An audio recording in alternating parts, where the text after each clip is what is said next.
I want to start us out on this journey with, on the screen right now is Susan Bays. She's our publisher from Arbutus Press, which is up near Traverse City. And so she's holding one of our friends' books about vintage views, but she's the one that started this whole thing rolling. Okay, that's supposed to go. Let's see, it froze up.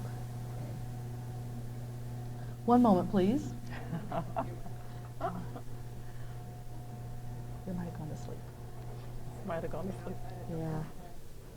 I just went like that. Okay, let's go here. Oops, Oh, good. Let's go back. And we should be good to go. Okay, there. great. Then I'll just do myself. Okay, Yeah. okay. So it all started with a tea party, and notice we have tea tonight. Tea is always a great vehicle for friends to get together, but it started several years ago with our friend Chris Byron, who has this annual tea party. And in the picture, our publisher is Susan at the far right, our friend is Chris. That's where the conversation started with, there's Jay and I. And we've been doing this for years because I went with her on a lot of the press photo shoots for the food columns. And we're always full of joy, cheer, and merriment.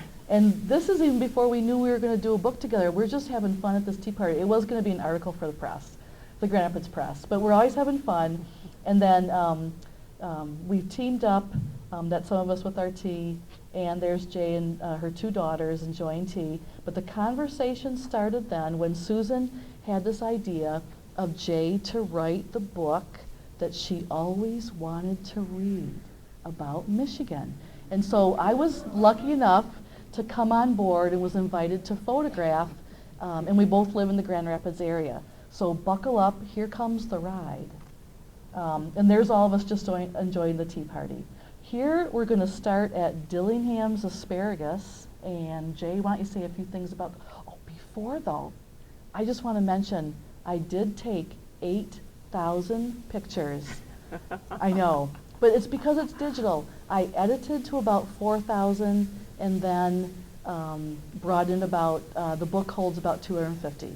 So when you see all these photos, notice that this is like the cream of the crop, so to speak, no pun intended, but that it just really shows one of maybe 25, just the right angle, the right light, the right shape. And so Jay's going to explain a little bit about the asparagus. Here she is. One of the things that we try to do with the book is we try to eat in season. So we try to photograph and interview in season. Of course, maple syrup is technically our first Michigan crop. After that, what do you have? Asparagus. We started with asparagus because it's the first thing that you think of when you think of Michigan produce, asparagus. Michigan is an agricultural powerhouse. We produce the second most agricultural commodities of any state. California is number one, we're number two. So let's think about that for a second. California, sunny, warm, great, growing season, 9-10 months, all the time they can grow. Michigan, cold, snowy, hard frost, rainy, summer one day, winter the next. So when you think about all that we accomplished in Michigan, it's just amazing. So we felt really lucky to be on this culinary journey. We start with asparagus, and the farmer said to me something really interesting. She said, and this is Dillingham's farm in Hart. This was right, we were there on the day of the National Asparagus Festival weekend. And the farmer said that she has people who come for 20 nights. 20 days they come and they buy asparagus every day and they eat as much as they can of Michigan asparagus. And as you know, asparagus is in stores now. Of course, it's not Michigan asparagus, but she says no one goes ooh and ah over any other vegetable the way they do about asparagus because it grows differently, it looks differently, and we prepare it differently. So we love hanging out with them, and they talk to us about how they have created a sustainable farm, that when they grow the crop, they cover the field in rye. Diane has beautiful photos of the field covered in rye in the fall and how gorgeous it is. And we do talk a lot about a sustainable farm movement in our state. We talk about, in the book, about the food dollars and what happens when you spend your local dollars in Michigan. So if you were to spend just $10 of your existing food budget shopping for Michigan food, like let's say you start with eggs, because eggs is something you can buy all year long. We're planning to give away some eggs today to some lucky person. But if you start with, let's just start with eggs. What if you never purchase eggs from a supermarket again? You just decided not to. Because now you know your farmer, you know what your farmer's doing, you've been to your farmer's farm, you've seen the chickens, and wait till you see the chickens that Diana's taken. She must have taken 3 or 400 varieties of chickens. I'm not kidding, a lot of chickens. So we talk about eating in season. Yep, I'll introduce Wayne. Okay. So, and then the next farm that we're at visiting is the Dunneback farm with Sue Ann Dunneback. And when you do look at these photos, also notice too that you notice the one of the asparagus of the farmer holding the asparagus. He's just such a hardy, big guy, and he practically dwarfed the asparagus holding that. I did try to photograph thinking about verbs as opposed to nouns, you know, trying to photograph something, and hands are so important and you're so connected to the earth that think about that when you travel through. But here we're going to visit the strawberry farm, and there's some great stories there. I will personally share with you a story about Sue Ann Dunneback. This farm has been around since 1929. It was called, at the beginning, it was called Ed Dunneback and Son. And the son went to Vietnam War, and he didn't make it. 3 months later, he died there. And the family really went into a depression. They weren't really sure what to do. What should they do with this farm? The farm name was Ed Dunneback and Son. And one day, one of the daughters climbed up on the barn, and she painted over the word son, and she painted it with the girls, Ed Dunneback and Girls Fruit Farm. And now we have the second generation of Ed Dunneback and Girls running the farm. And so I like knowing that the women decided to sustain this farm. And when you think about farming, I think we really made a conscious effort to show that women and men are both knee-deep in the farming, hand to hand together, they're farming. And Michigan strawberries, you just can't beat them. When you go to this farm, I think there may be close to a dozen berries. The farmer knows the name of each berry, and they have lovely names like Early Glows and Honey Eyes, lovely names, and each berry does something wonderful. This one is great for canning. This one's great for jams. This one makes great strawberry pies. And so the farmer shares all this information with you. So when you hear people talking about how to have a relationship with the farmer, that's how you start. I started out going to her farm when I was single, then I got married, take my husband, and then she got a really big kick out of me because every year I would come back with another baby. I have 3. And every time I'd paddle out the band and there'd be somebody else in the stroller, and she would just get the biggest kick that there I was. She knew me before husband, before kids, and we had really established this relationship. One year I didn't get out to get my berries until the last day of summer, and I said to my husband on the way to our cottage, let's stop and get berries. I don't even know if there's anything left. She saved me 2 flats of berries because she knew I was coming to make my strawberry jam. So we do have a relationship with farmers, and the way to get a relationship with the farmer is to befriend your favorite farmer at the farmer's market, which I'm sure you've already done because you're here, you're interested in local food, and that's the way to get started. Eater's Guild. Already. Eater's Guild already, yes. Where was Dunneback Farm? Oh, Dunneback Farm is on the Ridge. Do you know about the Ridge in Grand Rapids? The Ridge is an elevated growing area in Grand Rapids. It's about 20 miles long, and it's just wonderful, wonderful land to grow on because it's elevated. They really don't get the frost that you might get in low-lying areas. And so the Ridge is a really special place that grows lots of fruit trees, peaches and apples and berries. And I think that we really, in Grand Rapids, the Ridge, we call it the Ridge, and it's right off Alpine Avenue, has a special place in our hearts because we can just go there and find everything you would want. Of course, you know that the Lake Michigan belt that goes right along up to Northport is a great region for growing fruit. So we do grow a lot of fruit, and we are tops in so many categories. When people find out that we're a number 5 producer of peaches, they're like amazed because they think that peaches have to grow in the South. Well, we have all of these wonderful microclimates with Lake Michigan, so we can grow these beautiful things. Oh, Eater's Guild. We like Eater's Guild. Eater's Guild is located in Bangor, South Haven area, and Eater's Guild is a community-supported agriculture farm. And community-supported agriculture farm means the community would be us. We support this farm.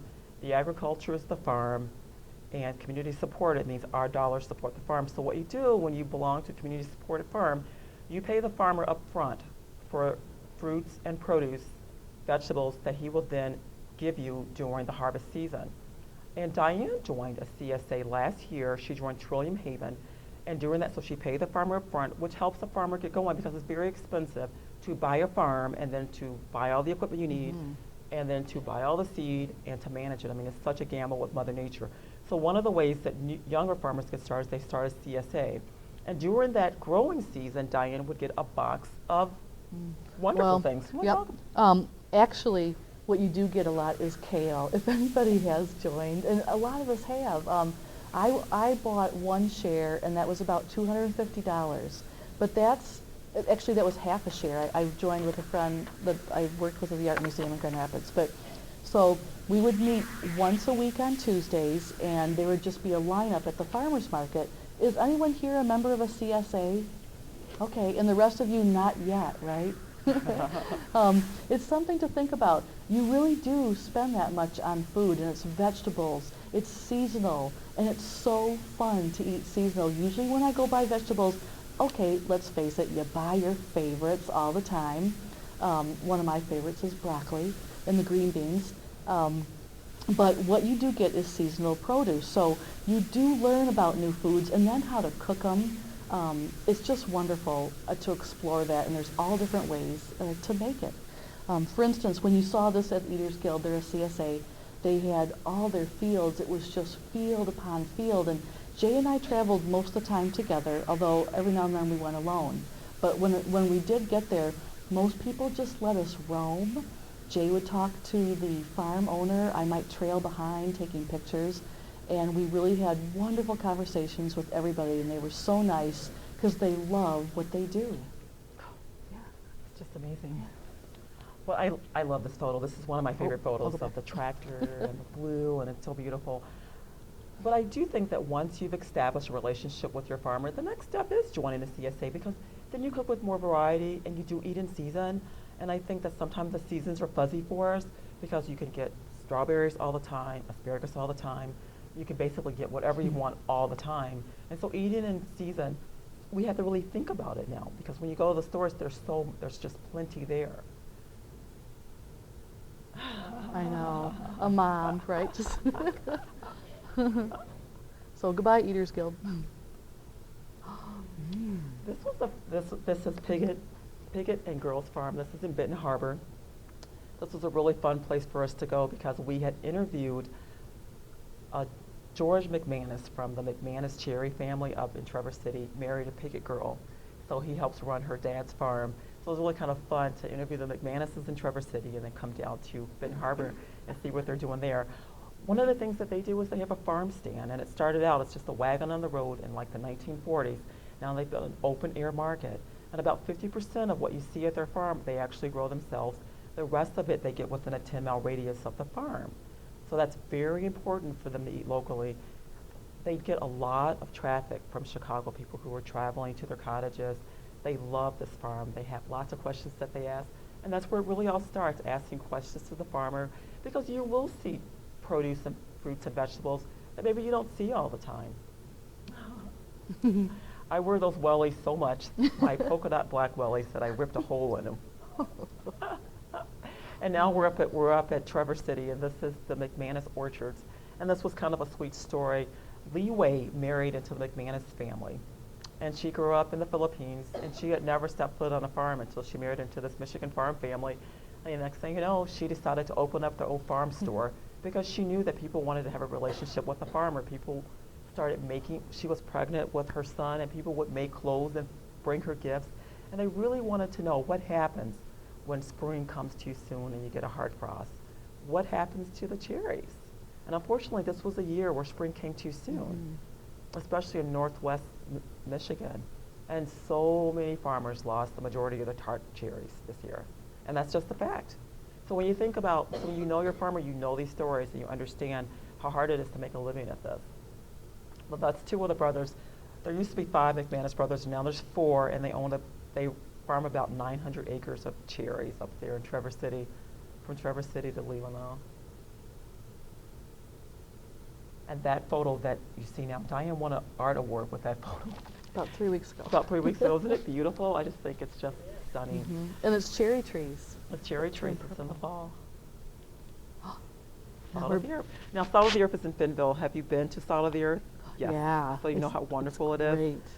Salt of the Earth is one of our favorite places to go. They do wonderful things there, and one of the things that they like to do is they try to take the European model where they actually have farmers delivering to the back door, which, you know, if you see the Cisco truck driving around town, you know, lots of restaurants get their foods from there. And they really make a conscious effort to have as much local grown food on their menu as possible. So what they do is they have a core menu that has some favorites on there. They do a daily board, and the day that Diane and I went, they had 43 local items on the daily board. That's a lot. 43. It's just a huge amount. The book is not really about restaurants, although we do feature some restaurants. If a restaurant is in the book, it's now called a farm to fork restaurant, meaning that the restaurant is doing extraordinary things to get local food, or the restaurant is even growing their own food. We stopped at a restaurant in Detroit called Woodbridge Restaurant. The farmer wanted to grow his own tomatoes because he just thought, you know, we got to have our own tomatoes. He climbed up on the roof of his building in Detroit, and he planted 40 pots of tomatoes. And it was so incredible. So that's the Met level that people are going to get really fresh food. And this is Palazzolo's, and are you familiar with Palazzolo's? That's close by. Yep. Yes, Yep. yes. And he's doing everything. I mean, when he makes, if he has cookies and cream in his ice cream, there's a bakery there that he first makes the cookies. So people are doing amazing things to produce this food, and that's what we really liked. We wanted to share the dedication. Summertime Market is another amazing story. Andrew Malakis decided to open Summertime Market when he graduated from Savannah School of Design, and he couldn't find a job right away. And he thought, I was just I'm there. going to open up a farm market stand in my hometown, and he does. And I've got a really fun quote that I want to read you from his farm stand. See if I can find it. This is in Douglas. Yep. Between Douglas, it's on the Blue Bridge between Right. Douglas and Yep. Saugatuck. And it's a real little spot, just And charming. one of Andrew's quotes is, everything except the vintage candy collection and the soda, everything is all Michigan. All the produce comes from farmers within 30 miles, and we're very proud of that. Everything is local. And the way he designs it, I mean, it's just so beautiful. And this is Pleasant Hill Blueberry Farm in Finnville as well. And they are really one of the first organic blueberry farmers in the state. They've been farming organically for about 30 years. And interestingly enough, they don't, aren't they adorable? And we asked, I love her shoes. his name is John Donaldson. No, wait, they have different last names. They're married, but her name is Joan Donaldson, and his name is John Van Voorhees. She is an author. Yes, she's a. She is, yes. She's a Yep. Renaissance woman. You can find, she writes for Christian Science Monitor. She's written anthologies. Yep. And we wondered if they dress like that for us, and they're like, no, we dress like this all the time. And interesting enough, if you want to pick from them, you pick their blueberries early in the season, because they shake their blueberries off the tree. They don't use any migrant help at all. They do all the work themselves. I like her apron. Blueberry Farm was started by his grandpa. They were both graduates of Hope College, and when they graduated, they took over the farm. And you could buy their blueberries. They sell the bulk of their blueberries frozen through PayPal, which is really kind of interesting if you think about it. You can buy a 10-pound box or 30-pound box of their blueberries any time of the year. You can buy their blueberries. That's inside their farmhouse. Wood stove. It was so wonderful. Every person just welcomed us. Michigan hospitality welcomed us with open arms. This is D. Grand Champ's farm. When you had the shortbread, triple berry shortbread cookie, we purchased our dried cranberries, cherries, and blueberries from D. Grand Champ's farms in South Haven. And we also found our cranberries there. And I always go there and buy a box of cranberries because they grow up to 8 varieties of cranberries. And when you go to the store, you see that Ocean Spray bag of cranberries. You know, it's just the same kind, just this little hard little, dark berry. Well, they have berries that might be bright red, might be a deeper red. I mean, their berries are so beautiful. This is the berries before the field is a little flooded. But the berries are so wonderful, and I think it must be the only berry that you must add sugar to. And Michigan has native bogs still around. There's the cranberry farm up in Whitefish. Well, I'm drawing a blank on the name. Whitefish Point Whitefish and, Point in Upper Peninsula. Near Alpena, too. And they've been growing berries there since Or Sheboygan. the 1840s. Interesting enough, Wisconsin grows the most cranberries of any state, but we do have the right climate and the right land because you need water to grow cranberries. So you never know; they might pick up our production. This is Hillhoff Dairy Products, and we do have Hillhoff milk in the back if you'd like to Glass try it. bottle. This is Organic Dairy Farm in Hershey, Michigan, so it's sort of near Big Rapids. It took them a long time to make the land organic, and they only have about 35 cows. This is the family delivering. When they deliver from Big Rapids to Saginaw to Kalamazoo to Cadillac. They deliver 2 or 3 days a week, and it's 12-hour days. They're gone for 12 hours, hand delivering their chocolate milk, their whole milk, which is called cream lime milk. And as you know, cream lime milk is named cream lime milk because when the milk settles, the cream rises to the top, and you can see the line between the cream and the milk. When we opened the milk today, you probably saw that. Mm-hmm. That milk is definitely available at the People's Food Co-op, and there's another couple health food stores. What's the Walls, Mm-hmm. right? It's available there. Lovers Family Farm. Mm. You want to do Lovers? Yeah, okay. So Lover's Family Farm just has just about everything. The people that run it, it's a family farm. They have got poultry, they've got milk. You're going to see the chickens, hens, and roosters throughout this whole presentation. I think they sort of punctuate the whole scene of every farm. And there's Karen and her husband. Her husband's name is? Jeff. Jeff, okay. The most hospitable people I've ever met.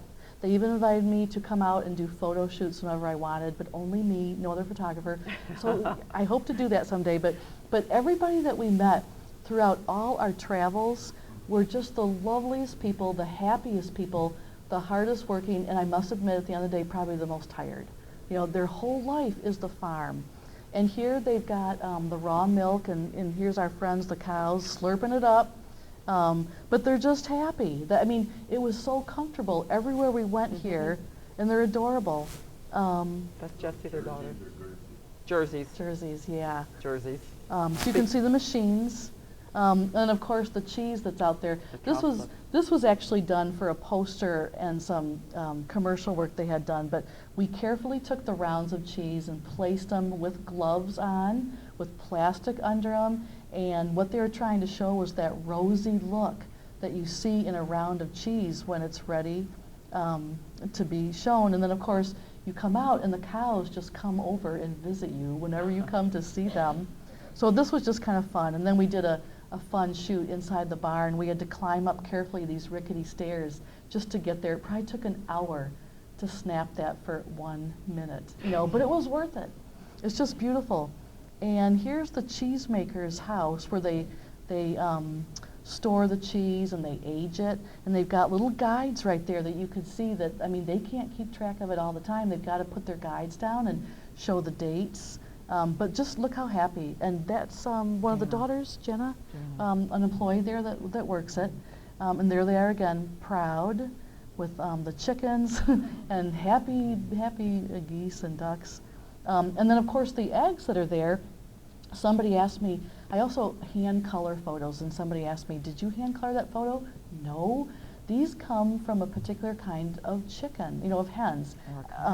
Americana? Yeah, Americana. Yeah. But that's what dictates the color of the shell. But they're beautiful just to see. But this is what I'm really excited about. They have a farm dinner about 3 or 4 times a year in the summer, and Jay and I both went to this one in August. And people pay money, I think it was like maybe $50. Yeah, to go to bring your own beer and wine? Yeah, you bring your own beer and wine. And what they did is, you know, they set the table for you. You can see that there's a lot of people that joined. I'm going to start reading the menu as we start watching the food. Oh, you want to?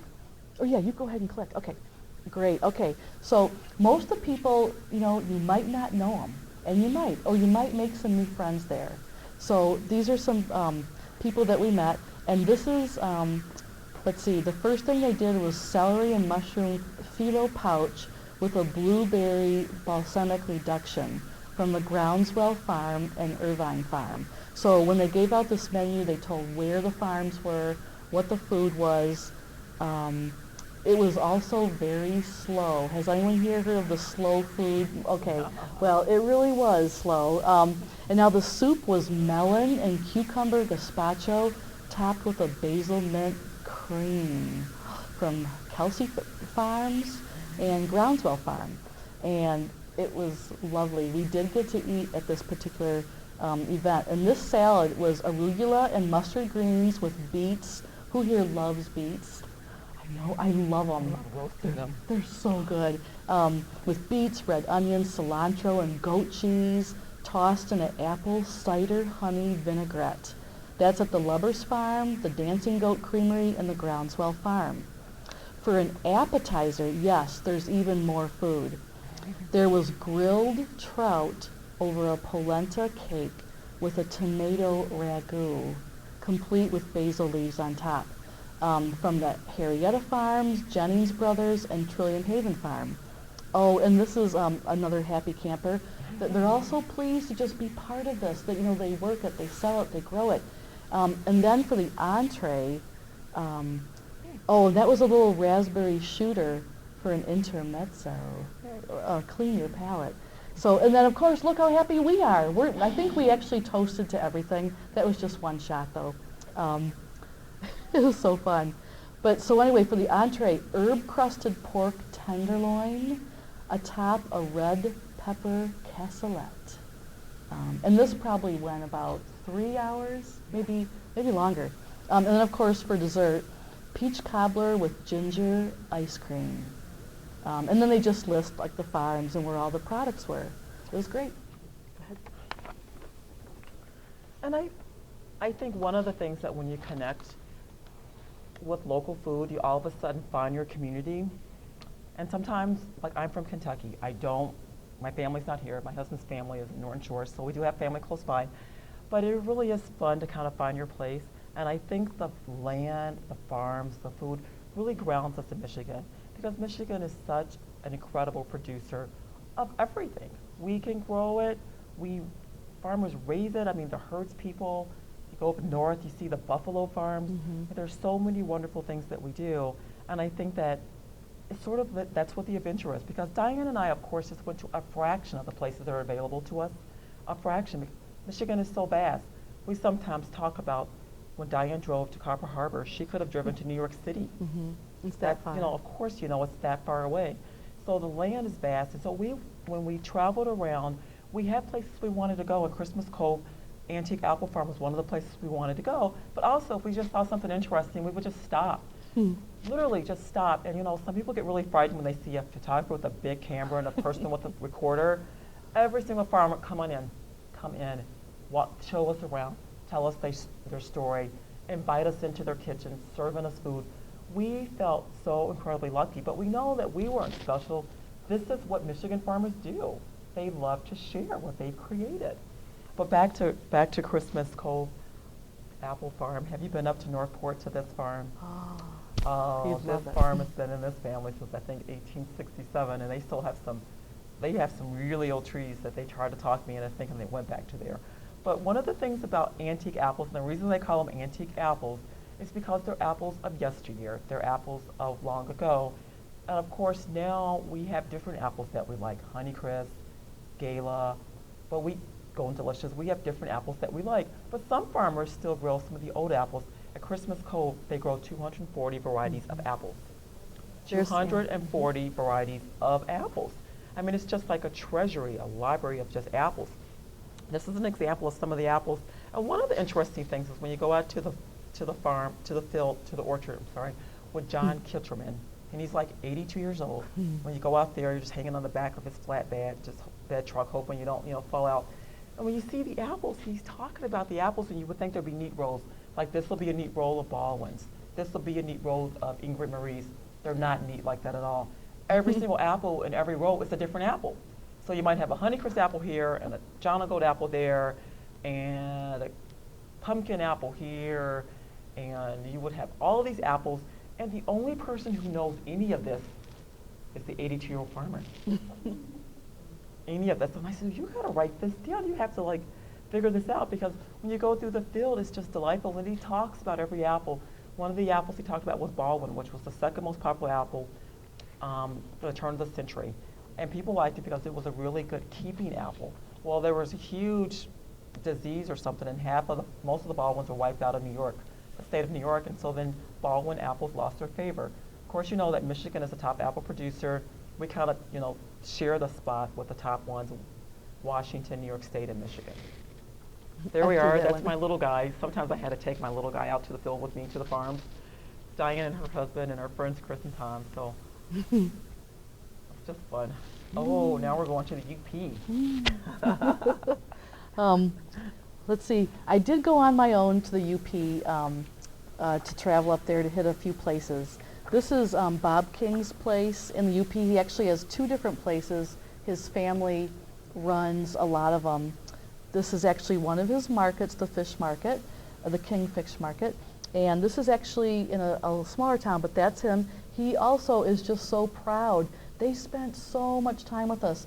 But Jay actually is the one that found him, and he's Native American, and this is showing his license to fish because the Native Americans have the license to fish in the Great Lakes. So this is Nobbin Way, and so he's at the northernmost part of Lake Michigan. Yep, and there's our friend. We always see the birds fly by, right, the seagulls, because it's our beloved Lake Michigan. So we knew that we had to catch the boats, these little boats, to come in at the right time with the whitefish and all different kinds of fish. And we had been in phone contact for days, thinking, are we going to catch it at the right time? And so he told us that, it's just luck that if we do, and it's probably running late. And so we're just like speeding to get there, driving. So we get a call that they're on their way. We happen to be about 15 minutes away. So we pulled up right when they were bringing that fish in. So anyway, it was just, a wonderful story that timing is everything. And, just to be able to photograph all the elements of the fish. And this is actually the, like a pate, a whitefish pate that I actually brought to your cottage. That's from there. That they actually let us. Yeah, yep. And it's just delicious. It's wonderful. He sells to New York, and I do believe he is a millionaire. He really is. And he's just the humblest person, just happy with his fishing rights. And his whole family has got stores all over the UP. So. One of the things that Bob King told me on the phone, which was really, I thought, quite cute, he says, once you're a fisherman, you're a fisherman for life, sort of like being in the mafia. And then, Coveview. Coveview Scenic Farm. We were actually headed up to Legs Inn in Cross Village, and we saw the sign that said Coveview Scenic Farm, and we thought we should stop. This is the most beautiful farm in the world. The farmer, I think this is another one of those 5 or 6 generation farms, and he says it makes you wonder who built this barn. The barn has a better view than the house. And the barn view is just beautiful. It's Lake Walloon. Isn't that just beautiful? Yeah. And I really pushed for this to be the cover because I thought it looked so mysterious and cool. It's just and the clouds looked wonderful. But it was breathtaking. The farmer did not expect to see us. We just showed up. It was so beautiful. When I was there, I think he had about 15 varieties of eggplant with the most amazing names like Hansel, Gretel, Fairy Tale. I thought eggplant named Fairy Tale. I have daughters. They're now 8 and 6, but I thought I must buy this eggplant for them. They will just love it. Well, those are the things that happen when you go to a local farm. You get more interesting, exotic varieties than you will at a supermarket. And the reason is really simple. The exotic varieties don't ship and store well, but it's really easy to store, like if you get a big, dark purple eggplant, you can kind of throw that thing around like a football and it's not going to bruise because it's got that hard skin. But when you have the delicate varieties, they just don't ship and store. And supermarkets value that. That's why a lot of times when you go buy your fruits and vegetables, they're not ripe because they don't pick them when they're ripe. They don't harvest them when they're ripe. They harvest them when they want to sell them. So they say, well, we think it's time for peaches now. We're going to harvest them. When you go to a peach farm or peach orchard in Michigan, they peak it when it's tree ripe and not economically ripe. And that's something else that we talk about in the book. The book is very beautiful, full of lovely stories about farmers, but we do talk about why it's important for us to cherish our Michigan farmers, the land, the heritage that they have, the new farmers that we have. oh, tea, this is tea. Time for And I tea. think we pour tea and we never drank it, so it's been steeping for a long time. But this was a really interesting find. This is Light of Day Organic Tea Farm in south of Traverse City. Angela Mack is the owner. She buys fair trade certified organic tea leaves, but she grows more than 240 bits to put in her tea. Everything from Roma tomatoes to strawberries to cherries, whatever she has in her tea, she grows them, and she packs them in little individual tins. So it is loose leaf tea. It's the most amazing tea that you will ever have, and we do have some in the back, and we'll sample tea. But it just looks so beautiful when you see what's in it. Mm-hmm. It's all organic. And Angela likes to say that she plants 10% for nature. So she plants 10% of everything she does. She wants the birds and the bees to enjoy what she's planted.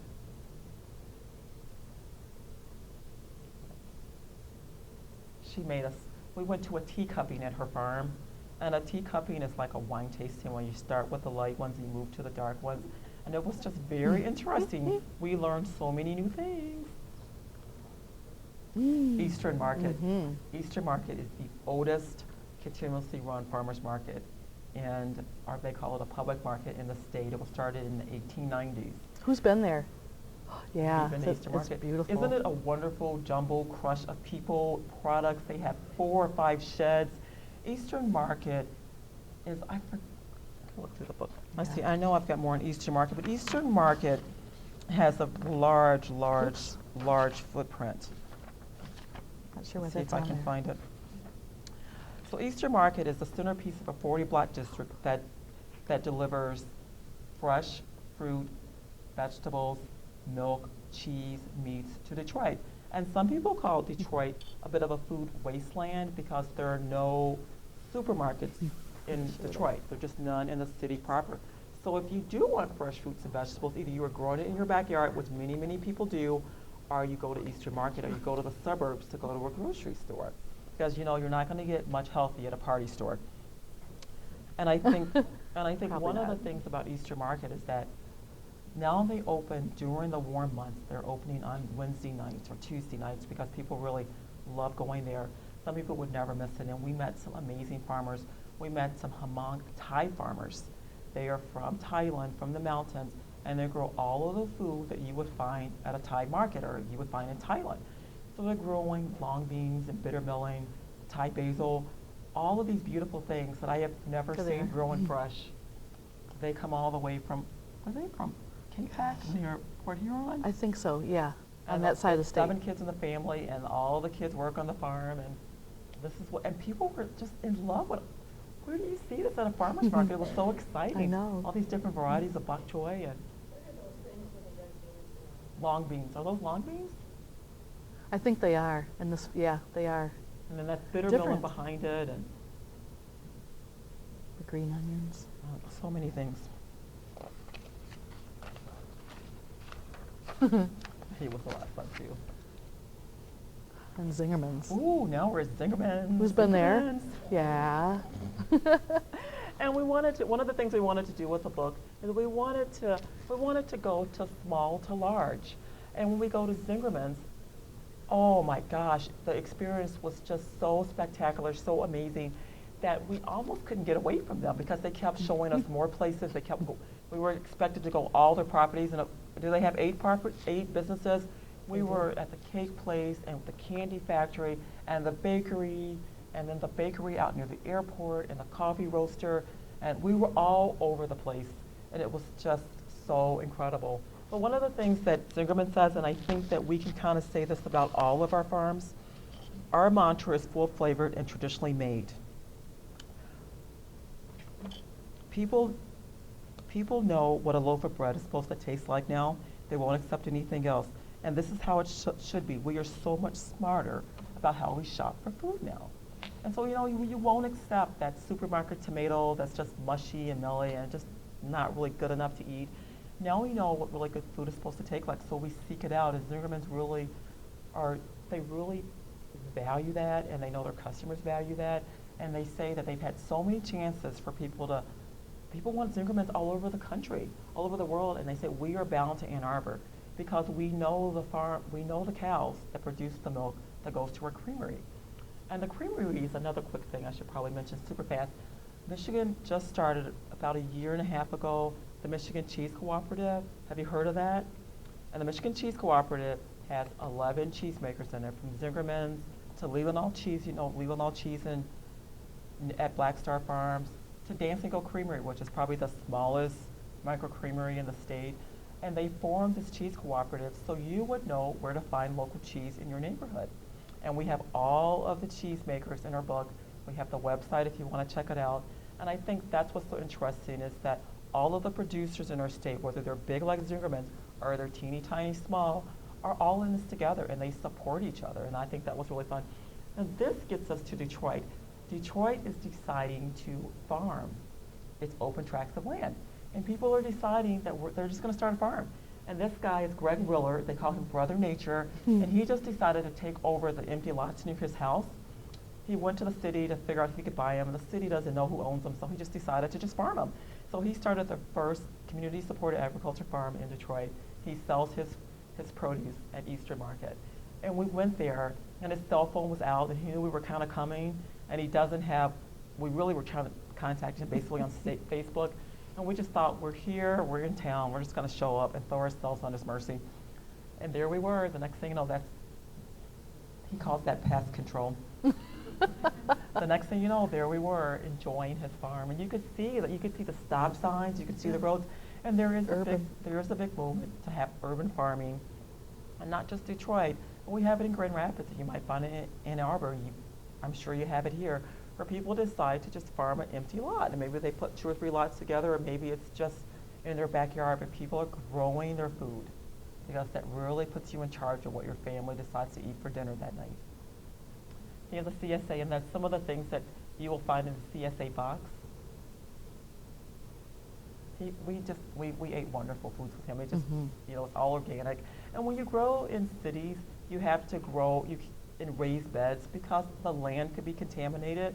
If you had a house and then the house was knocked down, or you could have lead-based paint in the dirt, or old construction odds and ends in the dirt. Oh, this is one of our favorites. This is a bean farm in Montcalm County, and Diane and I went up to see this bean farmer. Fran's in the middle, her son is on the right, and their helper Eric is on the left. And we go up there, and she grows spectacular beans, really showy beans like cranberry beans, Mayakoba beans, things you maybe haven't heard of. And she told us that she was of the U.S. Bean Commission, the U.S. Bean Council. She's traveled the world to promote Michigan beans all over Europe, Africa, South America. So there we go, going to Montcalm County to interview this farmer about her bean farm that started in her family in the 1840s. And she let us know about Michigan beans. And we were so excited to find out that we're a top bean producer. We're like 1 or 2. We're fighting North Carolina over that. That's amazing. But that's what's amazing. And I think that was what was so charming about all of these stories, is that you couldn't have any preconceived notions, because who would think that the farmer had been all over the world promoting Michigan beans? And our last one. Yes. Okay.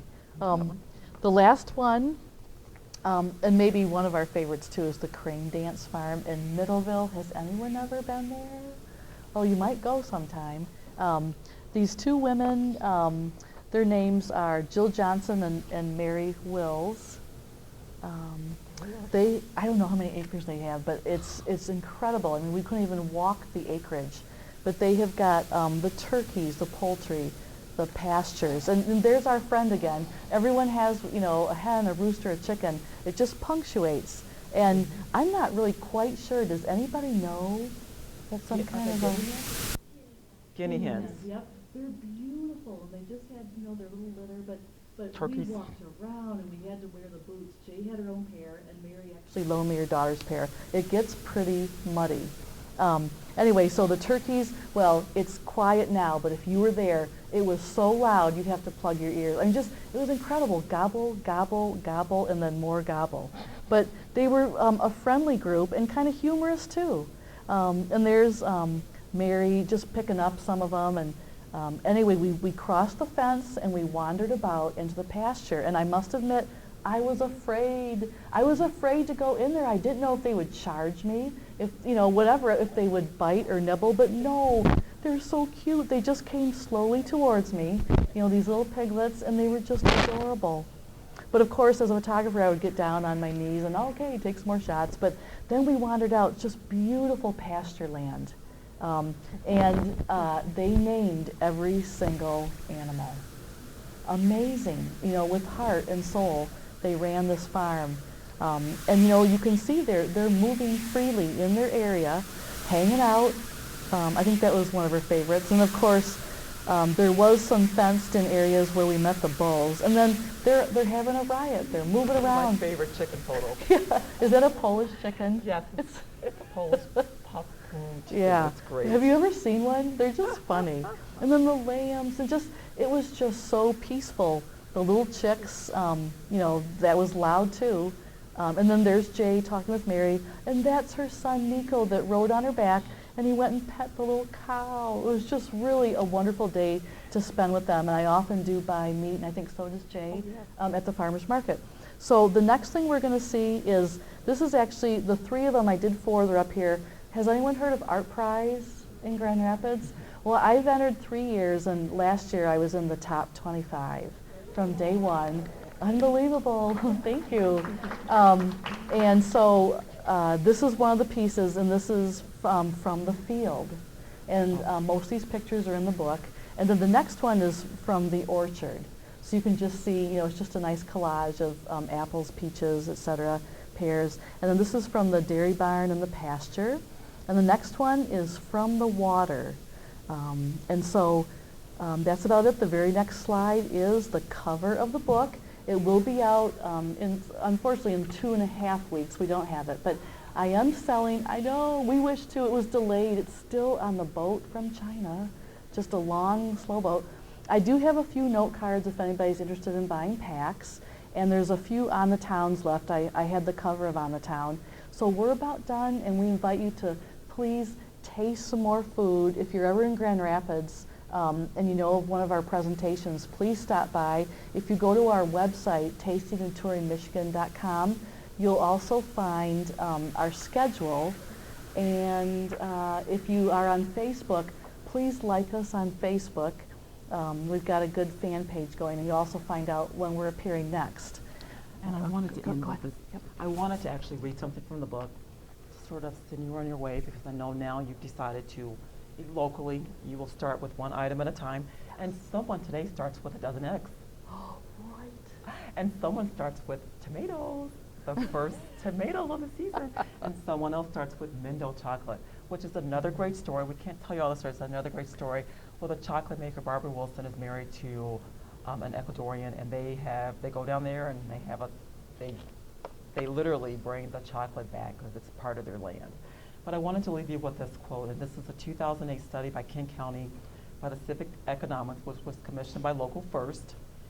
And Local First determined that if you just shifted 10% of your consumer spending toward locally owned businesses, we could result in 140 million in new economic activity, 1,600 new jobs, and 50 million in new wages. So if every household started spending just $10 more per week of its current grocery budget on locally grown food, more than $40 million per week would be kept circulated within Michigan's economy. And we think about that in Michigan's land-based industries, which are agriculture, tourism, forestry, and mining, contribute more than $71 billion to Michigan's economic output. So that's really huge when we think about what we're able to do. And we realize that we're not in a state of decline. We've got wonderful opportunities here, and we can all do our part. And the fun thing about it is we can do our part 3 times a day. I know. Breakfast, Yes. lunch, and dinner. Yeah. We could add snacks. We could have after-dinner treats. Chocolate, chocolate, chocolate. We could do our parts. And so I think that's what really makes this fun, is that it's your journey, and you start where you are, and then you just spread out from there. And the discovery to be had. I mean, we keep thinking there are so many places we didn't get to because we ran out of time. And the book can't be 1,000 pages. So we would like to, so as we go around, we love suggestions of farms we should visit wherever we go places. But do enjoy food. You can get on our website. It's called Tasting and Touring Michigan, tastingandtouringmi.com. You can order books there if you like, but I'm sure that we will have books here. I'm just positive. And there's